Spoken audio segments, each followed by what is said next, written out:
New Deep Dive. Welcome to the Deep Dive. I am genuinely fascinated by today's topic because we're plunging into some of the universe's most, well, dramatic events. Cosmic explosions, these huge star explosions, supernovae, they're just vital for understanding the cosmos. But there's been this kind of nagging mystery about a specific type for a long time. We're talking about type Ia supernovae. They've been our sort of universal yardsticks, right? Really key for measuring cosmic distances. But for decades, scientists have been trying to figure out exactly how they detonate, especially the role of white dwarf stars. It's been a bit of a cosmic puzzle. And now finally, some really electrifying news. There's been this groundbreaking breakthrough. They're calling it the first visual proof of a rare event, and it really changes how we see these explosions. That's right. So our mission here is to really unpack this new evidence. It seems to solve a really long-standing astronomical puzzle. We'll get into the details of this fascinating double detonation idea, how it works, and crucially, why finding this proof is so important for measuring the universe's expansion accurately. Yeah, and to do that, we've waded through a whole load of recent scientific findings, the latest papers, and pulled out the key stuff for you. Think of it as a shortcut to getting your head around some pretty cutting-edge astrophysics. Okay, so let's take off with the big news. Astronomers using the European Southern Observatory's Very Large Telescope, that's the ESO's VLT, they've actually captured the first visual evidence of a white dwarf star exploding twice. Mm-hmm. And they found this in a specific spot, a supernova remnant called SNR 0509 67.5. Just for context, that's about 160,000 light years away over the Large Magellanic Cloud. And the critical thing, like you said, isn't just any explosion. It seems to be direct confirmation of this double detonation mechanism for a type Ia supernova. Okay, so a double detonation. What makes confirming the specific way they blew up so important? Why does it matter so much? Well, it goes back to what you said about yardsticks. Type Ia supernovae are, or we thought they were, these incredibly reliable standard candles for cosmology. Yeah. They help us measure how fast the universe is expanding. But if you don't fully understand how your measuring tool actually works. Right, your measurements could be off. Exactly.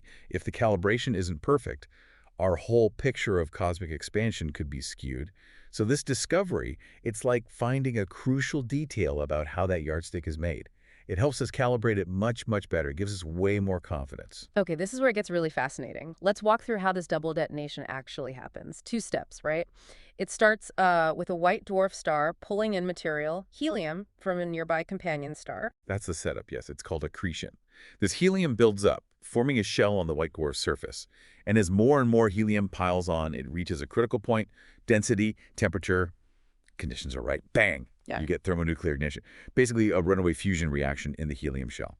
This helium detonation burns super fast, right around the surface of the white dwarf. And as it burns, it sends this incredibly powerful shock wave inwards, squeezing the star's core. Ah, okay. So the first bang triggers the second one. Precisely. That converging shock wave hits the white dwarf's carbon-oxygen core and triggers a second detonation, a carbon detonation. Yeah. And the second one is the big one. It completely obliterates the star. The timing's key here. The helium shell goes first, then almost immediately after the carbon core follows. Wow, quite a chain reaction. So does it matter how much helium is in that shell? Does that change the outcome? Oh, absolutely. That's a critical factor. The mass of that helium shell really dictates how the explosion plays out. If you have a pretty massive shell, say zero 0.1 solar masses or more, about a tenth of our sun's mass, then the helium detonation is much more violent. It also cooks up more of these intermediate elements, things like titanium-44 or chromium-48. But even if you have a low-mass shell, maybe only around 0.01 solar masses, it burns less efficiently. But it can still be enough to trigger that fatal core detonation. Interesting. And there's another factor, too, how fast the helium is accreted. If the rate is too high, say above roughly 2 10 solar masses per year, you tend to get what's called a deflagration instead of a detonation. Think of it like a fast flame spreading rather than an instantaneous explosion. It's a slower burn. Okay, got it. And these two distinct steps, the helium flash, then the core explosion, they leave clues for us to see, right? Like an early blip of light, then the main supernova brightness. Is that the calcium fingerprint idea? So let's connect this back to the actual evidence everyone's excited about. SNR 0509 67.5. This remnant isn't just any old cloud of gas, is it? It has this specific signature. Exactly. The visual evidence is just captivating. They use the MUSE instrument on the VLT, that's the multi-unit spectroscopic explorer. And with MUSE, they detected two distinct concentric shells made primarily of calcium. If you see the images, they're often shown in blue. Two shells. Two shells, clearly ejected from separate events, hundreds of years apart. We can even measure them. The shells have their brightest points, their maxima, at about 1.73 and 2.06 parsecs out from the center. Which is, how Yeah. far is that? Roughly 5.6 and 6.7 light years across. These are enormous structures, each marking one of those explosions. And this double shell structure is the first really clear visual proof of this double detonation mechanism happening in nature. It's not just a theory anymore. That's incredible. And, getting that picture wasn't easy, was it? It took a huge amount of telescope time. Oh yeah, a massive effort. The data came from 39 separate observations. Altogether, it was over 29 hours of exposure time just looking at this one remnant. Wow. Just pointing the telescope and waiting, hoping to catch that specific signature. Absolutely. And Ivo Seitenzal, who led this study, really summed up the implication.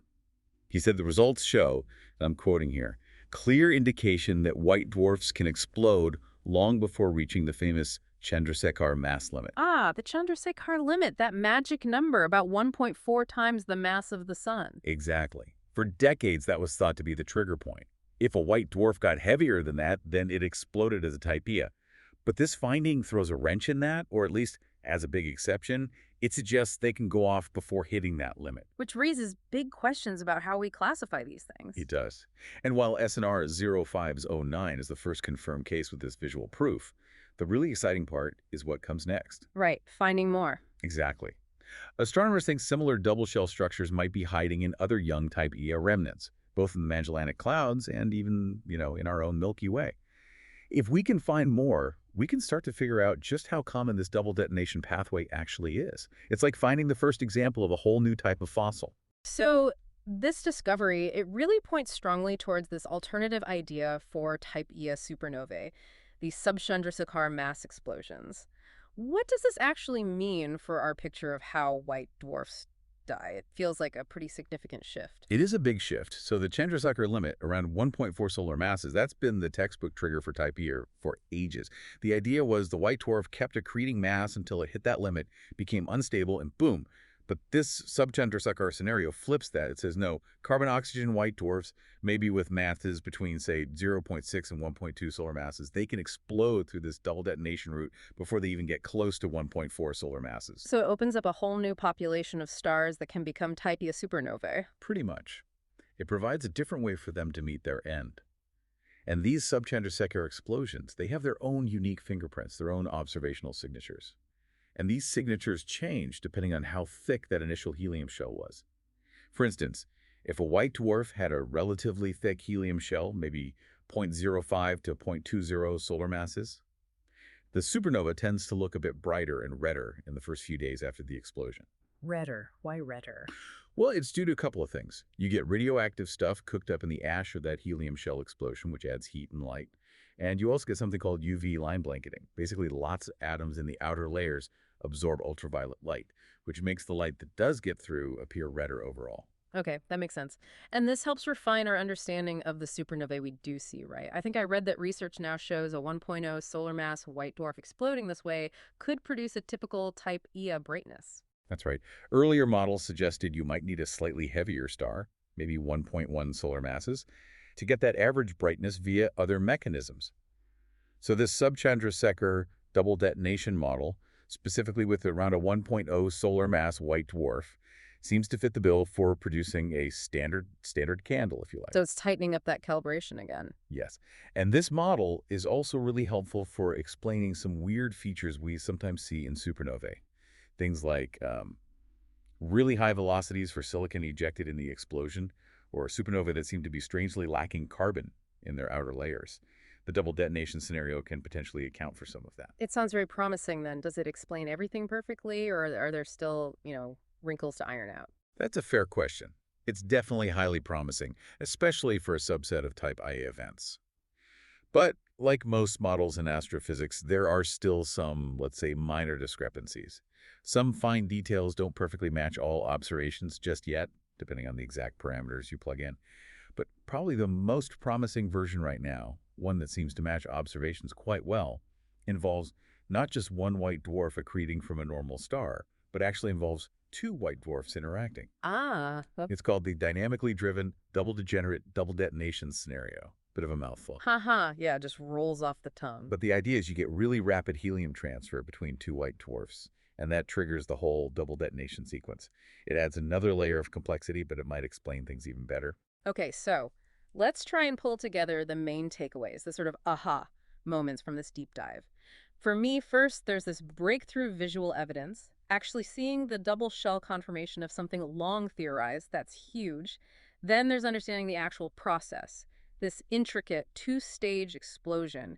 Helium flash first, then the core detonation. And finally, how all this evidence really bolsters this alternative sub-Chandrasekhar model. It kind of frees us from thinking only about that 1.4 solar mass limit. It gives us a new way these crucial supernovae can happen. Absolutely.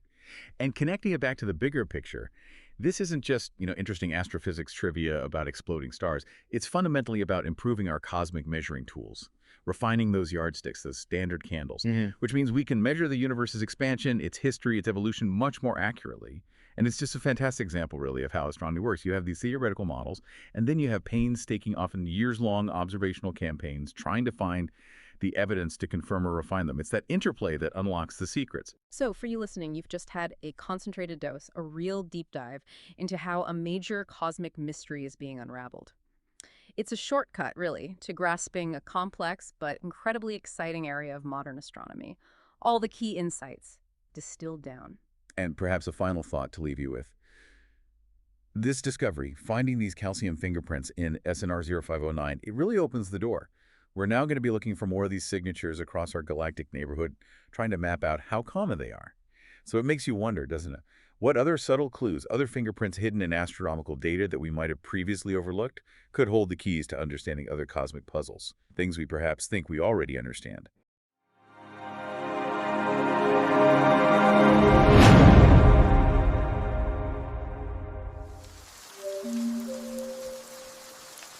Subscribe.